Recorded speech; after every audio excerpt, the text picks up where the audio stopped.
Welcome to the first weekly Pantheon roundtable. Hi, I'm Dan. I already gunked it up once. Fantastic. We have a couple faces you guys recognize, a couple you guys haven't seen here on the stream before. First off, what'd you do? We got Salim and Ben here. Welcome back. Good to have you guys back here again. Good to be back. We have a couple new faces too. Tom, we'll let you go ahead and introduce yourself first. You are the web guy, the man, the myth, the legend. Go ahead and introduce yourself to the folks. Hey guys, I'm Raishu on the forum. Some of you guys know me there. Probably see my mug up there. But anyway, I'm the guy who built the new portal site for Pantheon, and glad to be here. Good to be on this first time interview for me. There we go. We also, of course, have Brad, the man, the myth, the legend as well. Brad, go ahead, introduce yourself to anyone who might not know who you are, as few as they may be. Okay. I'm the chief creative officer for Visionary Realms and one of the co-producers on Pantheon. I've done a couple MMOs in the past. People probably have heard of EverQuest. I was the one of the lead designers and producer of that project. Also executive producer on Vanguard Saga of Heroes, which we did next.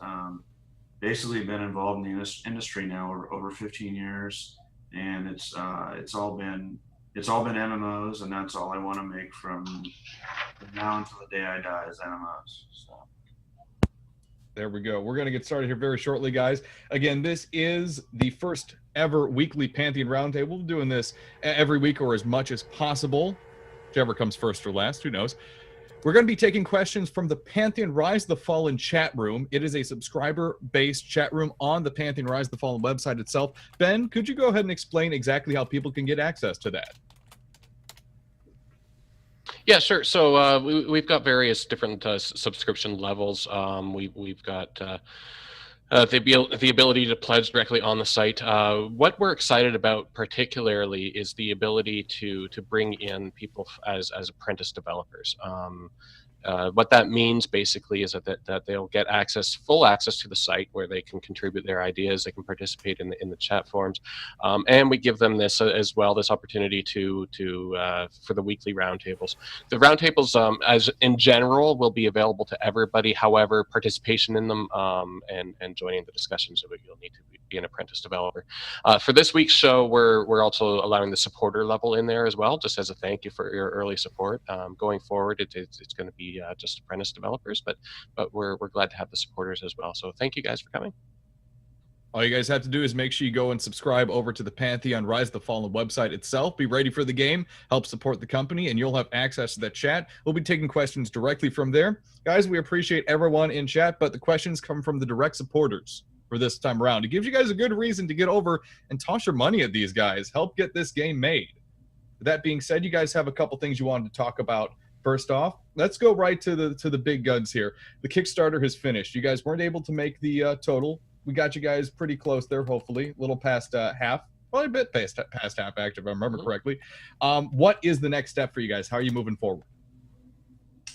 Well, the way we're kind of looking at it now, at first it was kind of a bummer that we didn't make Kickstarter, but now I'm looking back at it and I'm like, you know what? We learned so much on how to do crowdfunding by trying to make that site work. I think if you looked at it from day one until the last day, it changed a lot, and we added so much to it, and a lot of that was from feedback from people who are interested in the game, and so we're very grateful. But now I look back at it, and yeah, it's a bummer that we didn't reach it, but what it did do is it allowed us and gave us the knowledge we needed to make our official site now, where we're accepting crowdfunding now, and the whole portal that Tom set up. So that we were able to launch with all the content that was on Kickstarter towards the end, plus even more information.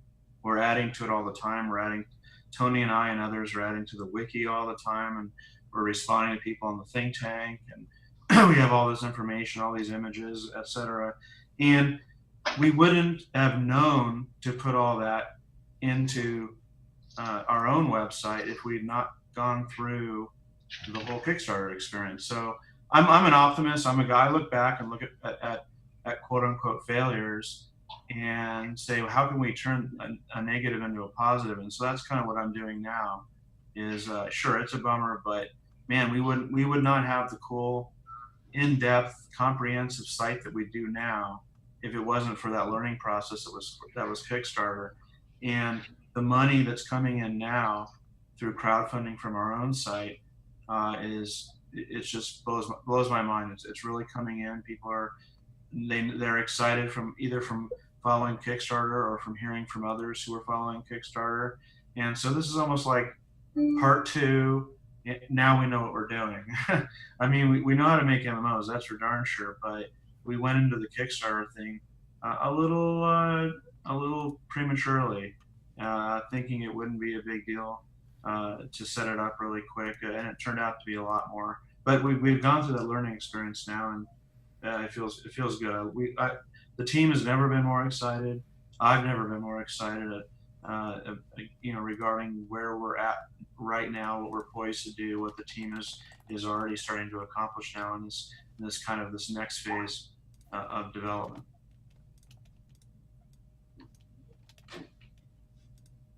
Anyone else have any thoughts on how the Kickstarter went? Ben, I know you had a really big hand in making sure, updates were happening on a daily, if not weekly basis. What are your thoughts on how the Kickstarter went and what you guys got out of that? Well, like Brad said, I think a lot of it was we could have had more stuff ready for launch day of the Kickstarter. I think that kind of hurt us in the long run. But taking a look at the numbers altogether for what we had, I'm still pretty proud of it. I think we did a pretty good job. I mean, it's $460,000 that were pledged, and over 3,100 backers. Not very many Kickstarters can say that. There's a few that can, but.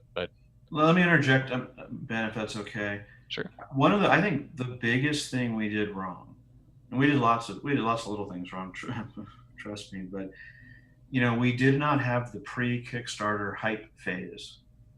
That in 2020 hindsight and talking to other people, we should have been out there for at least a couple months, spreading the word about Pantheon, and then launch the Kickstarter. So that's kind of now what Kickstarter turned into. Kickstarter was our 40 days of letting everybody know about Pantheon, and now the crowdfunding we're doing is what should have happened with Kickstarter. So Kickstarter was kind of our 40 days to get the word out there and get the excitement going and get people ready to crowdfund, as opposed to boom, suddenly this Kickstarter site pops up. Well, Pantheon, what's going on? Anyway, that's one of the biggies, and now people do know about what we're doing, what we're up to, why we're doing what we're doing, that sort of thing. Sorry, man. No, that's right on. Now, you guys have said you're moving forward. You have other plans in place.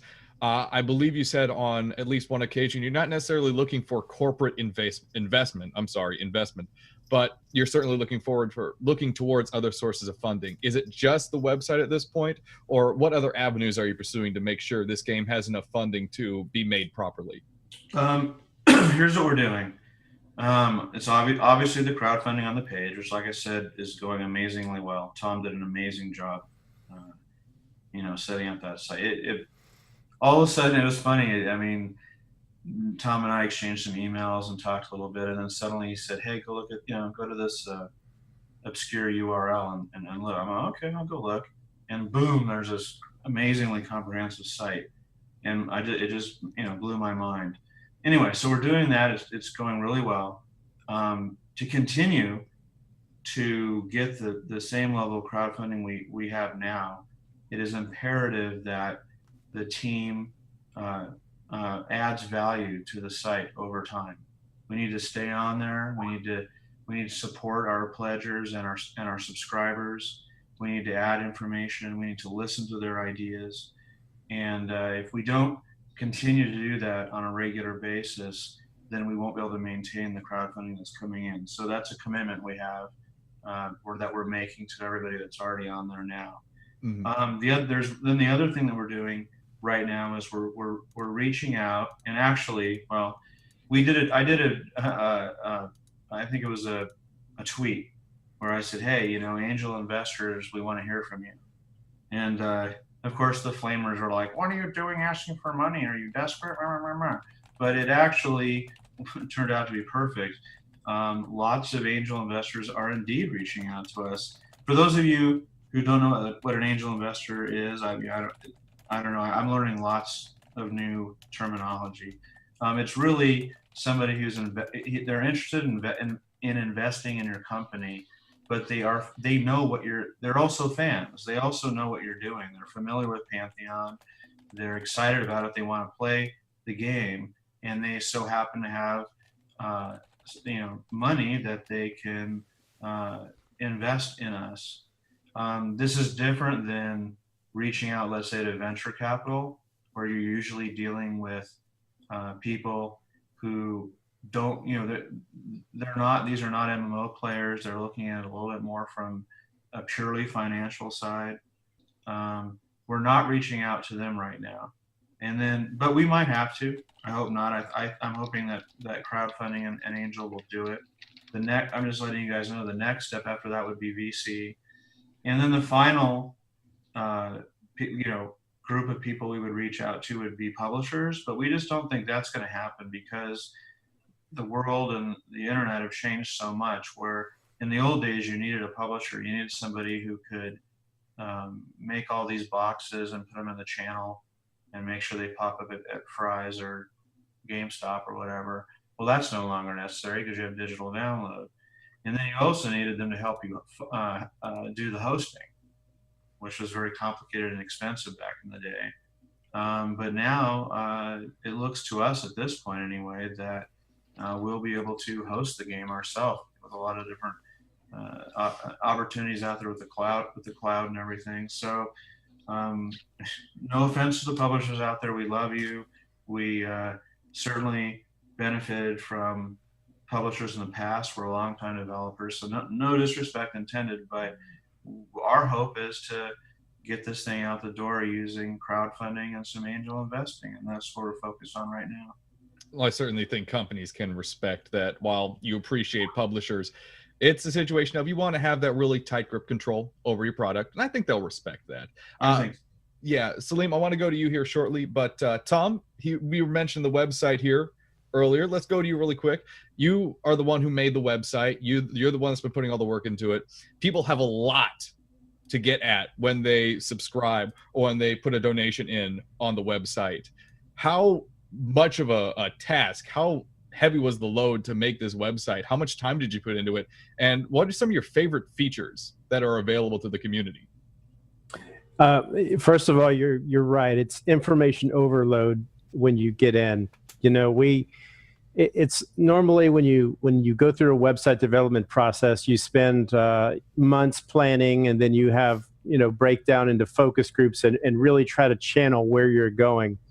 And we had about 5 minutes of that, and we had 10 days before Kickstarter was ending to come up with a landing pad, and to go from the Kickstarter website to somewhere we could begin interacting with our fans. And so, I threw everything but the kitchen sink into this thing.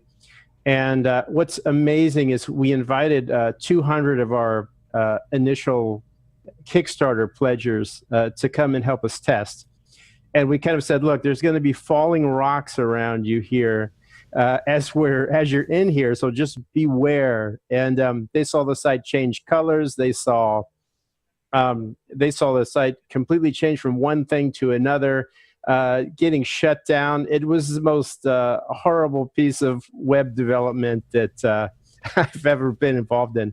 But in the end, along with their help and more so their patience, we were able to get the site kind of where it is right now, with some of the important features being in the site directly based on feedback that I've gotten from the community. So many of the little features and things that you see in here were not there 2 weeks ago, and they were just ideas that people emailed into me to support at Pantheon ROTF, or just called me on the phone. I answer the support line also. So, and it's because of that we have so many cool features. Some of my favorite things are the wiki page, the way we have it set up. We give the our Visionary Realm staff, like Tony and his core crew, the ultimate control over that. But seeing so many fan submissions come in and seeing them getting themselves organized and submitting things to us in a very usable way is astonishing. We now have a focus group set up for each one of the player races. And we have, and the community has elected their own chairpersons for those groups. And I get together in big TeamSpeak meetings and I talk to these guys, and they're so organized. They're so much organized than I am. It's just incredible to see them coming together and just pouring their hearts into this. And it's exactly what we wanted. We want to get close to people. The other thing we've seen is just by having a $5 entrance fee, we've eliminated the trolling and a lot of the other problems that come along with the open sites. So it's just a very positive and fun place to be. And I think that the rewards that a lot of people are going to get out of this, the entertainment value, the intellectual investment that they can put into this, I think is much more fun than a lot of even entertainment alternatives that are on the internet.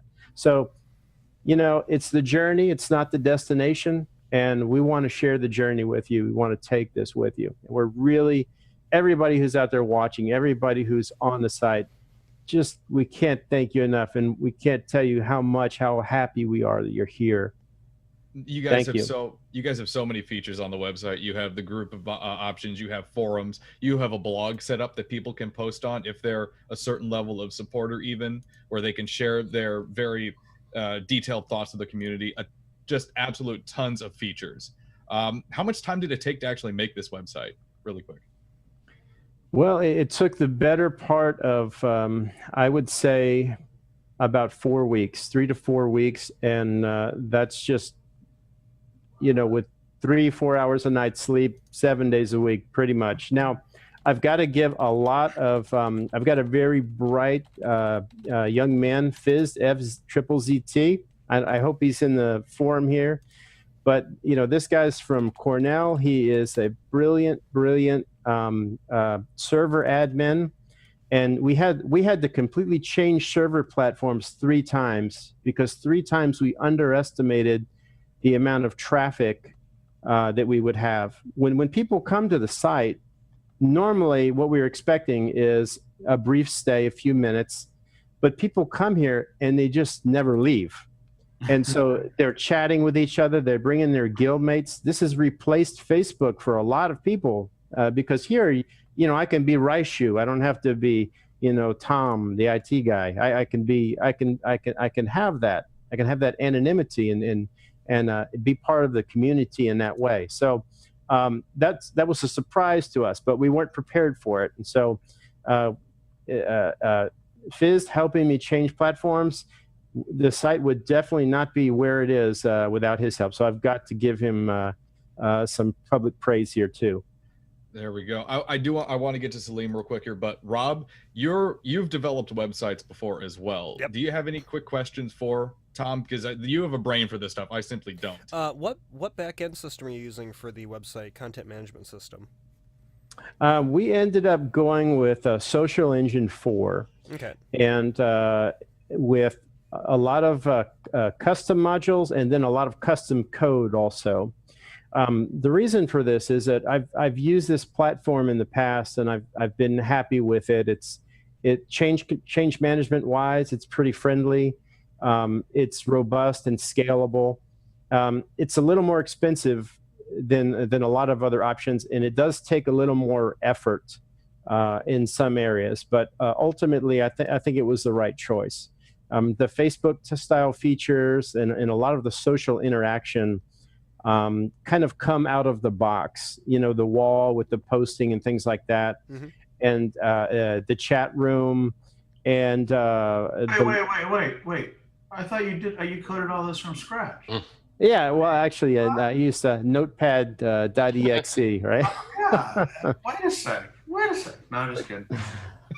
Yeah. You did sign my contract there, right, Brad? As long as the ink's still on it.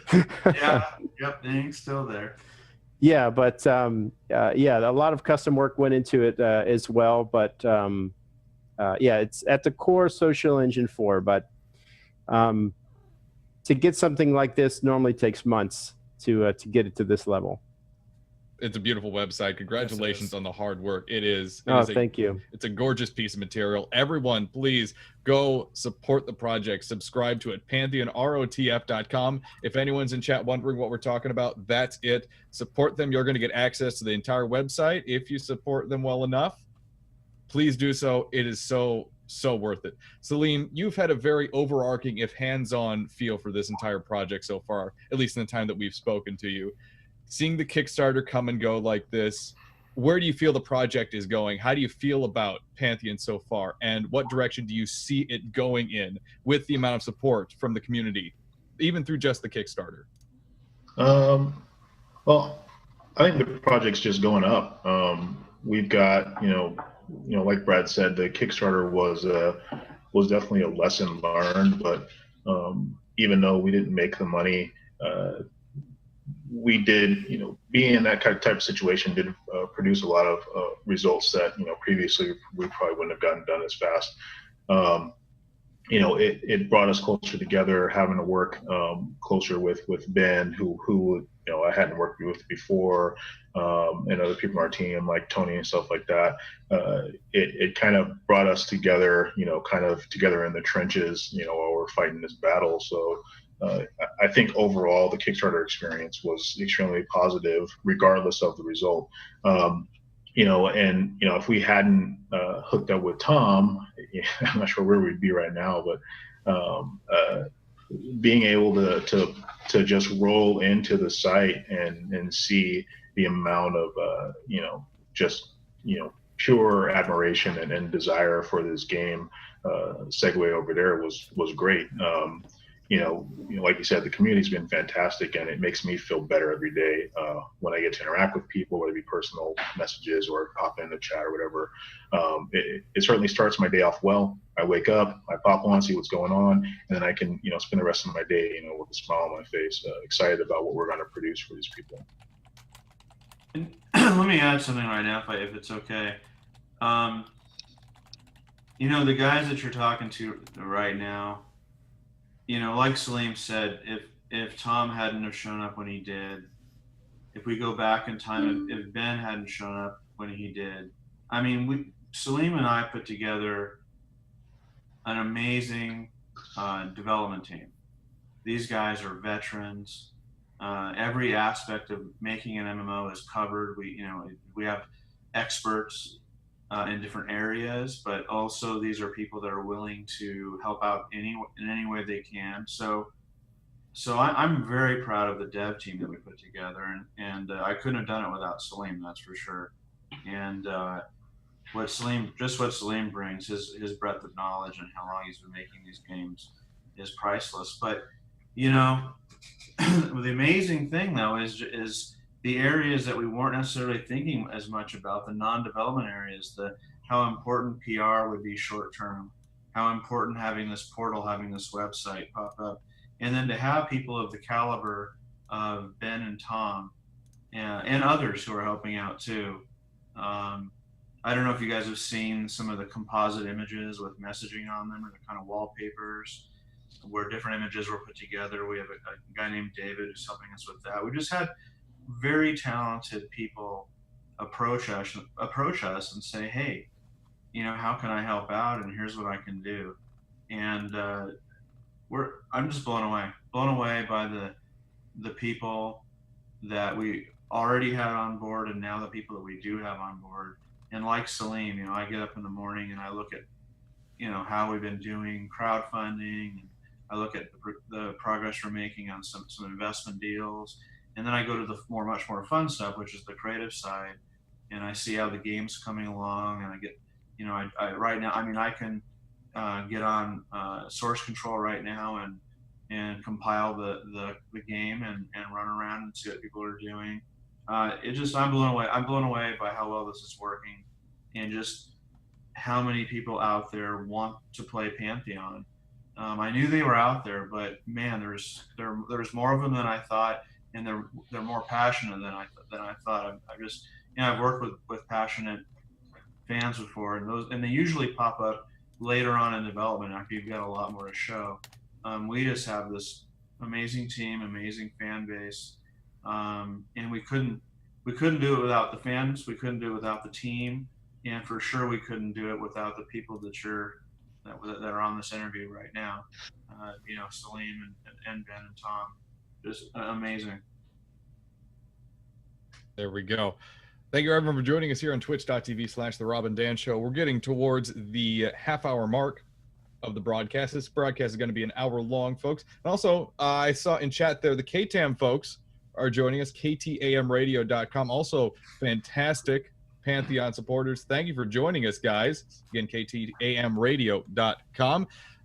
Ben, there have been questions and chatter going all through the broadcast here in the chat room on pantheonrotf.com. Are there any questions that stood out to you that we should touch on?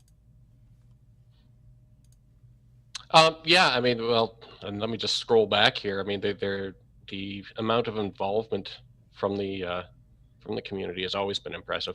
So there's no shortage of questions down here. There was one that came up. I'm just trying to scroll back and find it. Yeah, I've been so involved in the conversation that I don't even remember some of the ones that I've seen. Here we go. One question from Defiant. Will we get tiered raid content eventually? And he gives an example of this. Example, Sleeper's Tomb, Vexthal, Planes of Power. We obviously all expect there to be a raid content, but to what extent can dedicated raiders look forward to having years of difficult content to chew through at the end of the game? And how difficult do you plan on making the top tier content? Yes, the desire would be that our content would last for years, of course. As far as our full-on raid plan, we haven't spec'd that out yet, but as far as the question goes to difficulty, anyone who's played content that I've put in or managed knows that I am a huge fan of difficulty. So that means that the more difficult it is, the more rewarding it will be. But when it comes to you fighting a dragon, it's a dragon. You shouldn't be able to walk in there and just kind of blow a fart in the wind and he dies. He needs to smash your face in several times, and you need to learn how he works. But one of the beauties of games like EverQuest is that encounters were thrown in. The designer putting those things in, he just had an idea. Here's this cool encounter. Here's this cool creature that I want people to fight. He didn't go into it thinking, hey, people have to stand over here and do this, that, and the other 5 times or click this button. He just threw in an encounter that was difficult, and he threw everything he could at the players, and he let the players just learn how to get through it. They let the players develop their own strategies, which I think is a huge part of community and people getting together, whether it be a couple guilds in an alliance together to take on this dragon, or just be a guild that's been together for years and years and years. I want to see our designers throw stuff in there and not be limited by having to have some, basically if you do A, B, C, and D, it's over. You win the fight. I want them to be able to just go in there and come up with a concept and be like, hey, yeah, here's a dragon and this is my dragon and he will kick your ass. So that's more we're going to lean toward. Like I've been saying, we definitely are using EverQuest as a base for a lot of stuff, because that's the type of game that we all want to play, that we know that people interested want to play.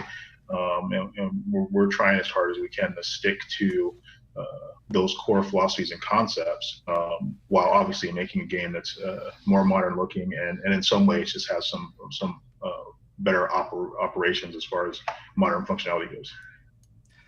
You're not gonna, and I may be referencing a certain encounter in a certain MMO I used to love there, but you can't just walk up to a dragon, hit it on the mouth a few times, and tank it. You're not going to just be able to sit there and let it breathe on you and swipe at you and be just fine. that is the desire, yes. Here, dragon, look at me. Look at me, dragon. Maybe like this super, like maybe a 3 foot tall little baby dragon that just hatched, maybe. but anything beyond that. No. Not even the Faithful Dragon. Yeah. Sorry, I had a bad thought in my head of a dragon just chomping down and eating a tank whole as it tries to stand there with its shield. Yeah, not Yeah, having you never that. That's know. good to hear. Oh, adventurer comes with his own toothpick. Nice. Remember, guys, we are not taking questions from the twitch.tv chat. We appreciate you guys being there, but this is more for the subscriber base. So we really do encourage you guys to be a subscriber to Pantheon Rise of the Fallen. You can go over to their website, subscribe, either pay a monthly fee or give a one-time donation. They're very flexible with how they're money. You guys just take PayPal so far, correct? Yes. Okay. So We're setting up a secondary source. Yeah, Tom, are you still there? Yeah, I just had to find my unmute button. We just finished our paperwork to get 2 checkout in tonight, which a lot of our European supporters are going to be very glad for. 2 checkout is much more international. It's supported in over 40 countries with over 30 currencies. And we have everything we need to get that plugged into the site, and you should start to see it tomorrow. Really? Tomorrow? Tomorrow. Wow. Yeah. That's how Tom works. We're on the cutting edge here. Good Yeah. Lord. Yeah, we're testing it tonight. We've got to go through a change control process, make sure that it's safe and sound for our users. And the plan is, if all goes well, it'll go in tomorrow. We do have, speaking of purchases that are made for the website, someone is asking in chat, Spazzo is, sorry, it just hit me at the name. Wow. Will you be able to, are you going to be putting in some kind of feature that shows the amount of funding that's been raised through the website directly, or is that something you're keeping a little under lock and key? I'm glad you asked. That's a function we've been working on for about a week. And if you go to the homepage before you log in, the count there of pledgers and the total pledges is actually live data. The next thing we have that'll also be turned on here very soon is a meter that will show up on the site. So you can see that working. You make a purchase from the store and you'll see it bumped up $1. So people can see what's going on. It's our goal to also display a much more cumulative version of what people are contributing, so that over time we can see how much each person's contributing, and give a value to that, and give some more longer term investment options, so to speak, or pledge options rather, for our members. If I could interject a little bit.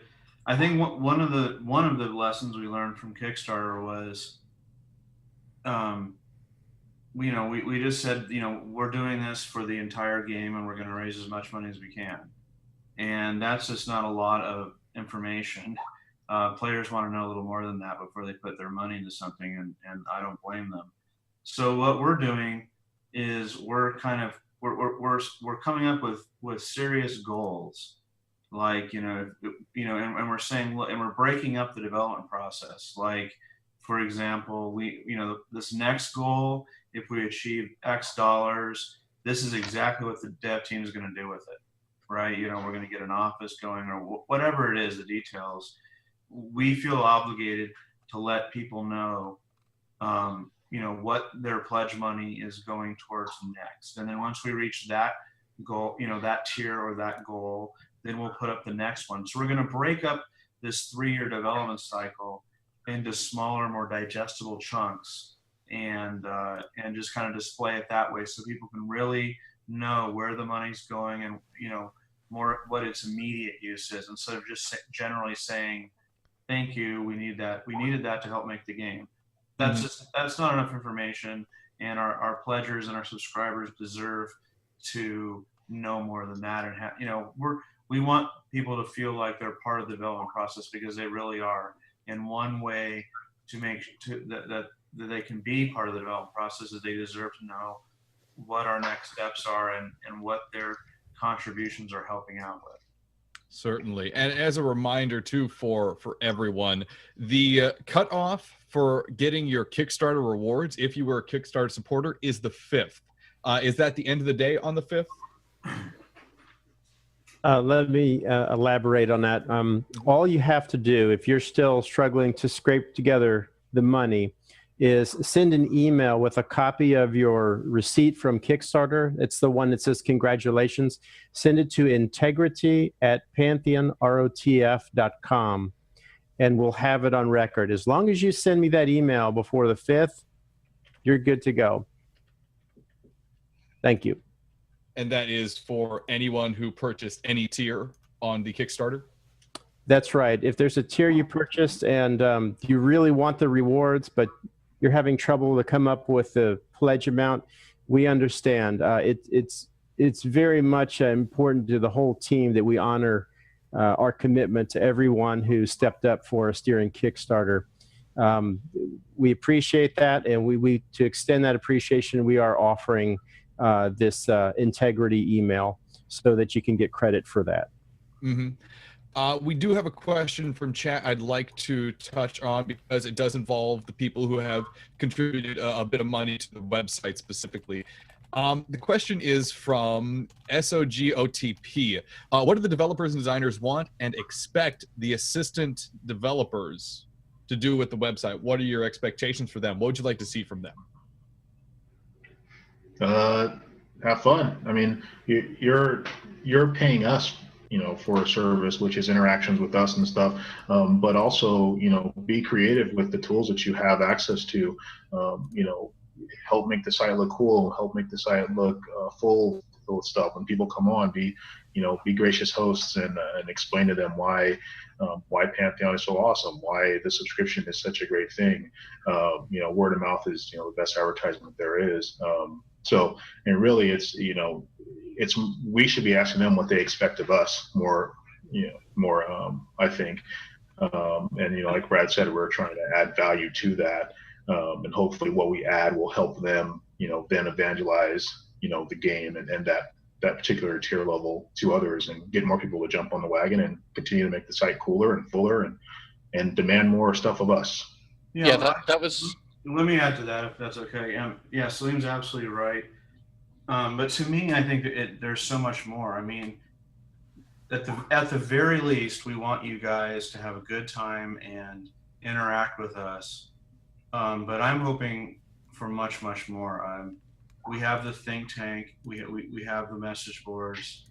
I want the brightest and the best of our community to come up with ideas and features and how things should be implemented.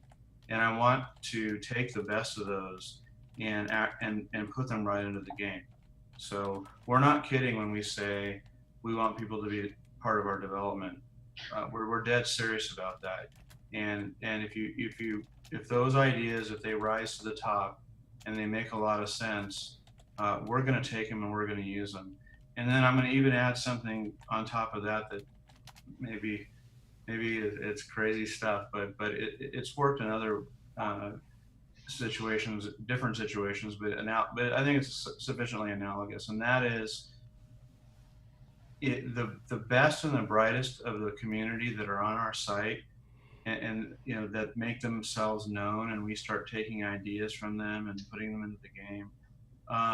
It is not unlikely that we will end up soliciting a few of you to come actually join the team. It's a way for us to find talent, and especially people who not, it's easier for us to go find talent of people that have already been in the games industry. That's pretty easy, right? But getting your foot in the door of the game industry, that can be tough for people.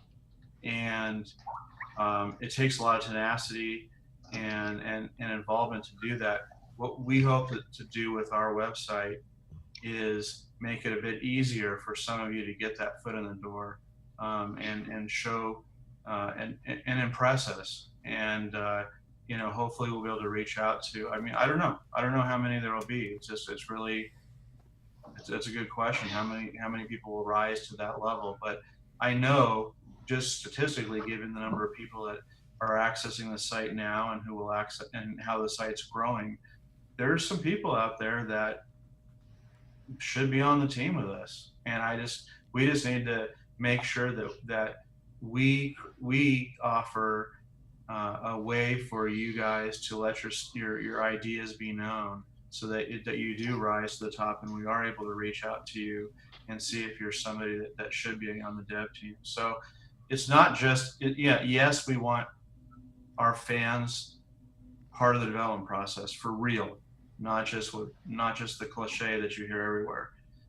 That is for sure. And then we want a smaller subset of that group that really rise to the top. We want to end up talking to you about actually coming and joining the Pantheon team. Anyone else have any thoughts on the subject before we move on? We have plenty of questions to take, plenty of thoughts to get out. Okay. Let's go to another question here. We had a couple people asking about the streamlining of the website. Do you have any streamlining or efficiency changes in the future, Tom, or how are you approaching that subject? Absolutely. You know, the website is such a block of marble right now. And we're kind of carving our way down to what will end up being the most useful and usable part of the site for both staff and supporter. So I'm sure that over time you'll see a lot of things kind of coming together. I know the menu is very broad right now. Everything is a touch away. There's no drop down, pull down menus, and that's by design right now. Because if we had drop-down menus and a more compact menu system, I think a lot of these features would simply get overlooked, and people would never find them and find use for them. So you bet, will we see the site evolve for the better over time? You bet. Keep sending in those submissions. You can use the support button on the site to open up a change request if you see something that needs to be changed or want to request a change, and that will go through our process. We'll get back to you on that. And some of them will end up being changes, and some of them may not. Just depends on what's best for everyone. There we go. As a reminder, everyone, make sure to refresh your chat clients on there. Just quickly hit the refresh button. Still taking questions there. Trying to remember. Oh yeah. People are asking if there's going to be specific resource systems, much like there was with Vanguard for combat. I saw a couple questions in chat with that. I know a couple of you, one or two of you, have experience with Vanguard. What are your thoughts on that? Is there going to be something like that in Pantheon, or is that being avoided?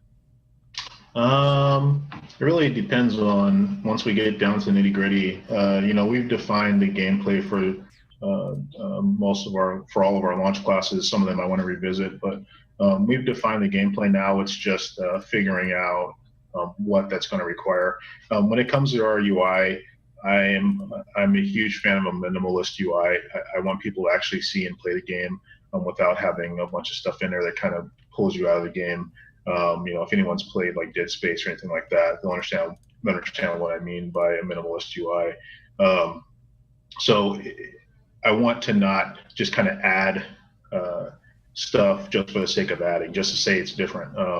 With that said, we know that like this orc will have some sort of berserk meter and things like that. Where we do that stuff, I want to keep it to a min, because our combat already has a lot of diversity within it. We've got some really cool gameplay from our classes that will just kind of function within their abilities, and kind of add to the notion of you having to prepare the limited amount of abilities you can prepare whenever you engage. So it's not implausible, but you never know. Once we get down to the nitty-gritty, I'll be able to give a better answer for that type of question. You were mentioning UI there. We just had a question come in that piggybacks right off it. Kabarak, I believe that's how your name is pronounced. Sorry if I butchered it as well. He is asking, will we be able to build custom UIs such as font changes, overlays, etc.? And how will that function if we're going to be able to do that other than just using the default? We will you will have the ability to customize your UI like various other games in the market. EverQuest was one of the first. And our lead programmer, he really wants to push this idea forward of giving people a way to basically bundle up their UIs or certain components and sell them to other players, and just have some sort of revenue source, which is kind of another community thing. If someone becomes well known, then like Brad was saying, maybe that person will say, hey, this guy, people really love his UI designs.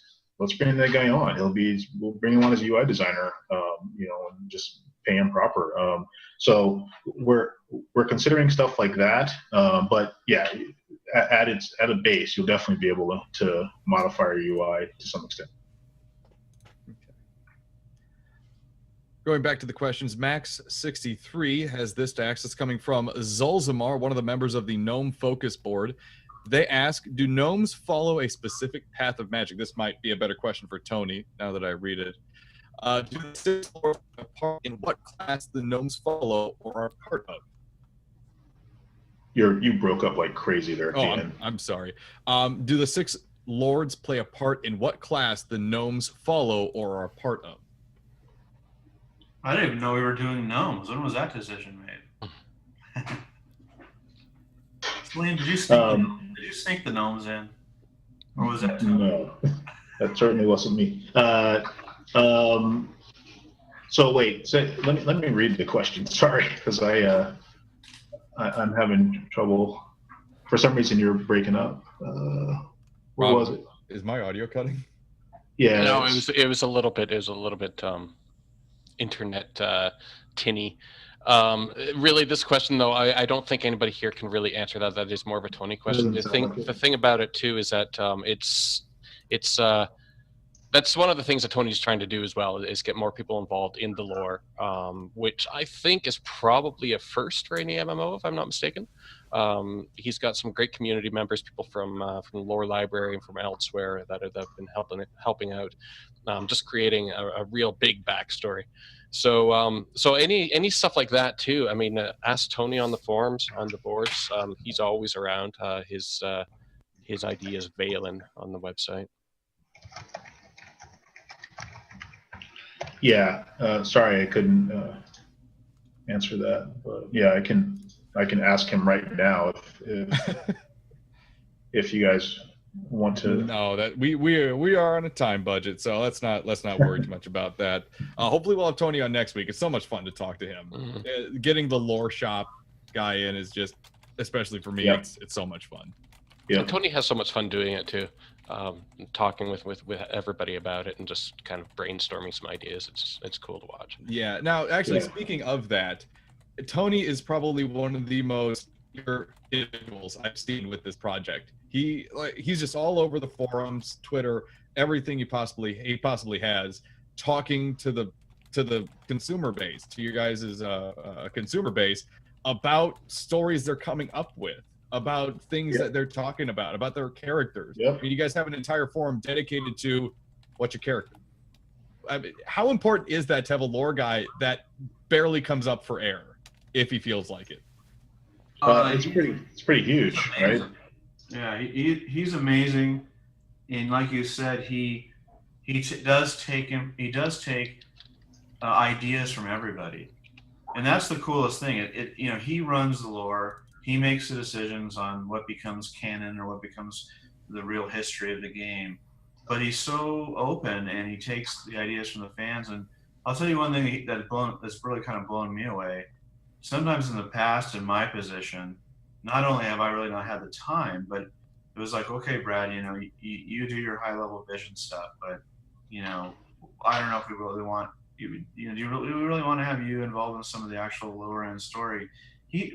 Tony comes to me and says, Brad was thinking about this, or here's something I know you've talked about in the past. Do you want to make this part of the game? And I'm like, whoa, cool. I get to actually put some ideas in too. So he's just open to everybody and man, he's a pleasure to work with. Just wanted to throw that in there. Yep, Tony is a great guy.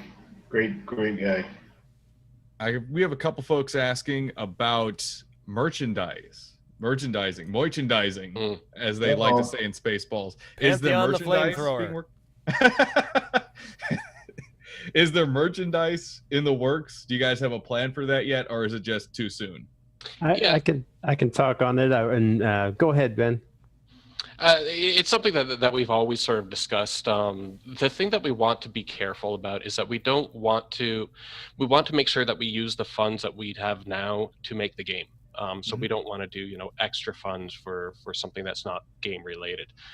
That being said, there are some fun things that we want to do. We've done some research in some manufacturing for basic things like T-shirts and mouse pads and stuff like that. We're looking into some possibilities too. Some cool ideas came up at the meeting too this past week. Some cool merchandising ideas.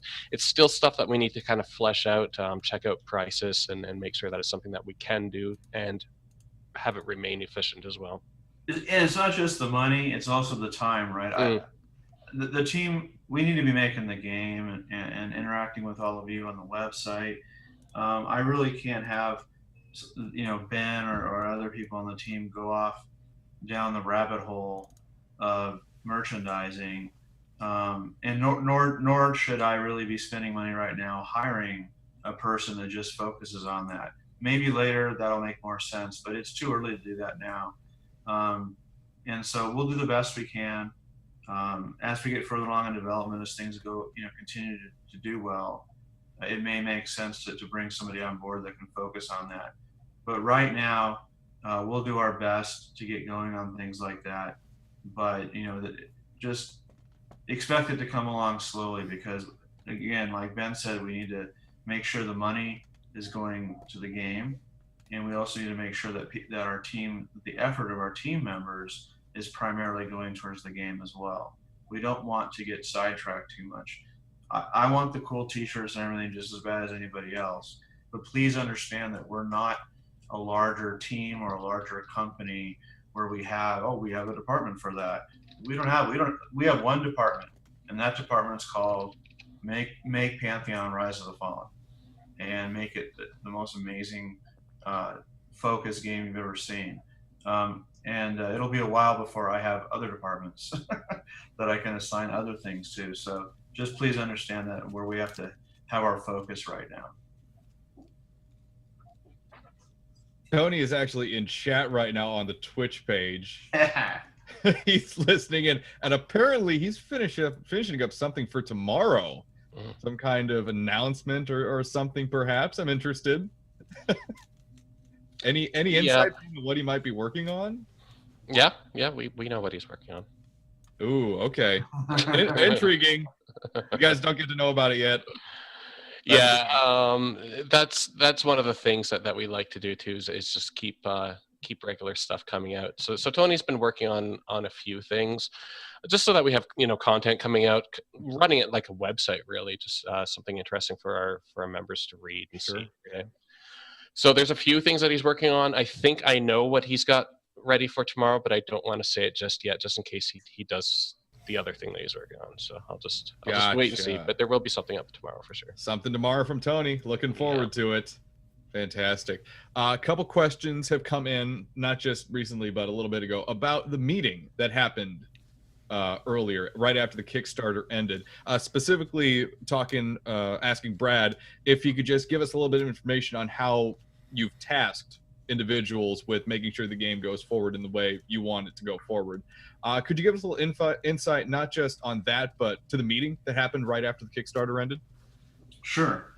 Well, the meet, we try to meet. We do most of our work remotely, but we really need to meet often. And one of our priorities is, of course, and our goals here is to get an office pretty soon. Nothing fancy, just somewhere where we can all be together, because our productivity is going to go up when we're all together, and ideas and discussions where the sum is greater than the parts, things like that, are going to happen a lot better.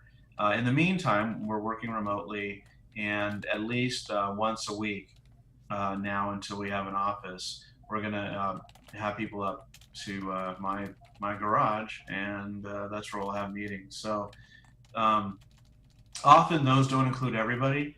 The cool thing about, and the special thing about this last meeting was pretty much everybody was there.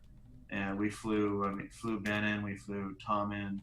You know, we just made it as inclusive as possible because we needed it to be, we needed everybody involved, because we needed to talk about where do we need to go next. We've made it, we've got to this point, we've got this website, we're starting to get some money. We can start paying bills that have been, long due, and calm down those money collectors, and really go forward. So we went over quite a few things. We went over the website and where we want it to go, which Tom's already talked about. So you guys already know where we want to go with that. But that was one of them. The other thing we talked about was where to go from zone for building different zones, and what we wanted to do more specifically. So Vu and Frank and others are going to be more involved in that, and we're coming up with a better plan of what zones to build when. So we're actually sitting down and kind of sketching out the world. Reminds me of long ago with EverQuest, just kind of putting these zones together and where they're going to be. The style, James and the artists are coming up with a style guide. We've always had a basic one, but now is the time to really have a full-fledged one. So that's another task. We're taking a few areas in some of the zones that are being worked on, and we're really pushing them visually, just so that we have an understanding of what tools we have now and what tools we might need in the future to add to Unity, to get us the visual product that and level of visual acuity that we want. So we went over that. Went over some of the financial goals that I already spoke about today, and that is the crowdfunding plus reaching out to angel investors and how that was going along. What else, guys? A lot of what we went over, we've already told you guys about. What else, guys? What am I missing? Ben, you were there. I think you pretty much covered it. Yeah, it was just a lot of that, and it was just really good. It was a team building. We wanted everybody there, and we spent a portion of the time just blabbing and going crazy with some ideas and just getting to know each other better. So it was a team building exercise, as well as what's the plan now that we are in the webs, now that we've got our own web page and our portal, and now that the Kickstarter is over, and now that some money's coming in, and now that the team has grown a little bit with Tom and Ben and other people, what's the next step? And so that's what we went over, and then we just got to know each other a lot better too. Pantheon, ROTF.com is the website. If you guys aren't already subscribed on there, get over there. I know we have at least a couple folks in our Twitch chat room who aren't subscribed just yet, so get over there. Toss some money at these guys. It's well worth it. We're going to see this game made come hell or high water. You could either subscribe on a monthly basis, or you can get a one-time donation. Some of them still include a lot of the Kickstarter benefits as well, including naming your own item in-game. You can actually go in, if you donate the correct amount of money, and name your own item. Obviously, of course, restrictions, but that's a fun idea. It's so much fun to be able to put a part of yourself in the game like that. Are you guys offering anything new that the Kickstarter didn't have with the new website and the new way to donate money? Well, apart from the subscriptions? Yes. Are there any new benefits or new tiers? Are there any, Salim? I know that you're going over it recently. Hang on, oh man. I know that what we were doing initially is aiming to just recreate what we had on the Kickstarter, just so that people had a familiar base to go on. That was the priority, was make sure that we're not missing anything that was on Kickstarter, and then like what Tom's talked about, if you pledge for something on Kickstarter that's no longer available, to reach out to us through that integrity email address and let us know. So it was basically making sure that we weren't missing anything. Now we will certainly be adding new pledges and such, but when they make sense and when they come up, but it's not a super big priority right now. I think they're in pretty good shape, and we have to balance a lot of things, guys. We have a small, lean, mean team, but we have the business side of things, we have the web side of things and reaching out to our player base, and then we have that dev side of things where we're actually trying to build an MMO. And sometimes it makes sense to go off of that and put some extra effort into the tiers or the page or whatever.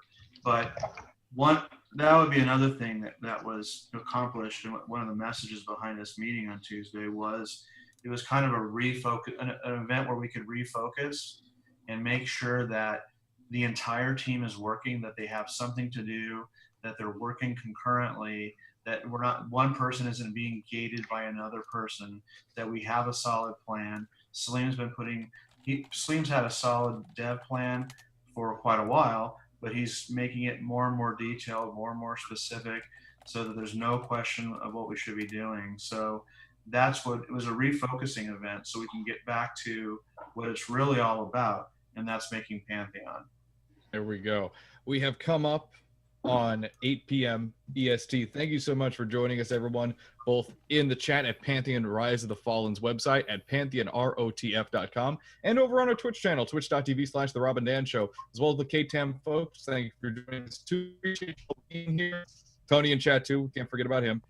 Brad, Ben, Salim, Tom, appreciate you guys' time. We will see at least, hopefully, some of you guys next week, 7 p.m. EST, right here. Yeah, we're also looking at ways to get more involvement from the apprentice developers particularly, but we wanted to get together with you guys this week because we felt it was important. But just any kind of feedback, anything at all that you want to talk to us about, just feel free to post it on the forums. We're in the chat. Talk to us there. And let's work this out and get this thing going. Let's do this again soon. We thank you. We appreciate it. Thank you. On top of that, don't be afraid to send PMs or whatever. I mean, I'm always on. My computer is all constantly making that ringing sound. So if you want to send me a PM, you got a question, you can ask anyone. I'll sit there and talk to you for hours. So yeah, don't be afraid to send a PM either. There we go. Everyone, thank you so much. Everyone in chat, both on the Twitch and the website, again, thank you everyone for joining us. We do appreciate it. It's been so much fun to be able to host events, and we're really looking forward to continuing them. For Rob, I have been Dan. For Dan, I have been Allergy Man again. That's Pantheon Rise of the Fallen, the very first weekly roundtable. That's the show. We'll be up with Banished here in about 10 to 15 minutes. So stay tuned for that. Oh, you guys. Guys, stop it. South Park comes out tomorrow. You cannot distract me with Banished. No. Sorry, I already planned it out. We said it earlier. That's the show. Good night now.